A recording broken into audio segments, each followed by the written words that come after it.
Hello viewers, আমি মাল্লিকা সবাইকে welcome জানাচ্ছি আমার ভিডিওতে। আমি আজ তোমাদের সাথে আমার লক্ষ্মী পুজোর দিনটা শেয়ার করতে এলাম।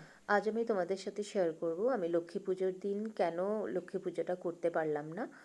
তো আমি বাজারে চলে গেছিলাম আমার বরের সাথে পুজোর বাজার করতে। সব কিছু কিনেই এনেছি, ফুল বেলপাতার থেকে আরম্ভ করে নাড়ু মোয়া সব কিছু কিনে এনেছি।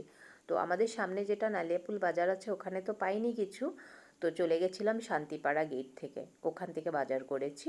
নাড়ু মোয়াও কিনে এনেছি। এটা পুজোর দিন সকালবেলা ঘুম থেকে উঠে ঠাকুরের সব কাজ করে স্নান করে নিয়েছিলাম। তো গাছে দু একটা লাল ফুল ছিল, সেটাই আনতে চলে গেছিলাম। আর তুলসী আমি আগের দিনে উঠিয়ে রেখেছিলাম, যেহেতু পূর্ণিমা লেগে গেছে সেই জন্য। তো বাসনগুলো মেজে নিয়েছিলাম, সেগুলো একটু তোমাদের দেখিয়ে দিলাম। এখন আমি নিজেই রেডি হয়ে যাব। তো শুনেছি মা লক্ষ্মীর নাকি অরেঞ্জ কালার পছন্দ, তাই আমি চেষ্টা করলাম একটা অরেঞ্জ কালারের শাড়ি পরতে। তো এখন বলি কেন আমি লক্ষ্মী পুজোর দিন পুজোটা করতে পারলাম না। অ্যাকচুয়ালি লক্ষ্মী পুজোর সময় পুজো করতে না পারার কারণ হলো দুর্গাপূজার 3 দিন আগে আমার মাকে ডিব্রুগড়েই নার্সিংহোমে ভর্তি করানো হয়েছিল। মা আইসিইউতে ছিল। তো সেই জন্য দুর্গাপূজা লক্ষ্মী পূজা কোনোটাই কিছুই হয়নি আমাদের। তো লক্ষ্মী পুজোর দিন মা এভাবে হসপিটালে ভর্তি আর আমি বাড়িতে পুজো করব, সেটা আমার মন চাইলো না করতে। তাই মা লক্ষ্মীকে বললাম আমার মা লক্ষ্মীকে ভালো করে দিতে নেক্সট পূর্ণিমাতে, তাহলে আমি পুজোটা ভালো করে করতে পারবো। তো সেই জন্যই আমার রাস পূর্ণিমাতে পূজা করা। মা ভালো হয়ে চলে গেছিলো বাড়িতে, অনেকটা দিন ছিল মা এখানে ভর্তি।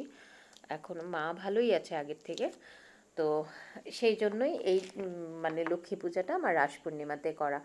আর দেখো দুনিয়ার কাজ সব পড়ে আছে, তার মধ্যে আমি বসে বসে এগুলো করছি, না করলেও হয় না। নিয়ম যেগুলো সেগুলো তো করতেই হবে, নিজেকে একটু তো রেডি করে নিতে হবে। তাই শাড়ি পরে শাড়ি হয়ে থাকেনি আমার। এগুলো করতে করতে শাড়ি শেষ। ইভেন আলতা লাগাতে হয়, এই সোনা গয়না পরতে হয়, তাই জন্যে পরা। আর না হলে তো চুলটাও বাঁধতে টাইম পাইনি, সব কাজ পড়ে আছে।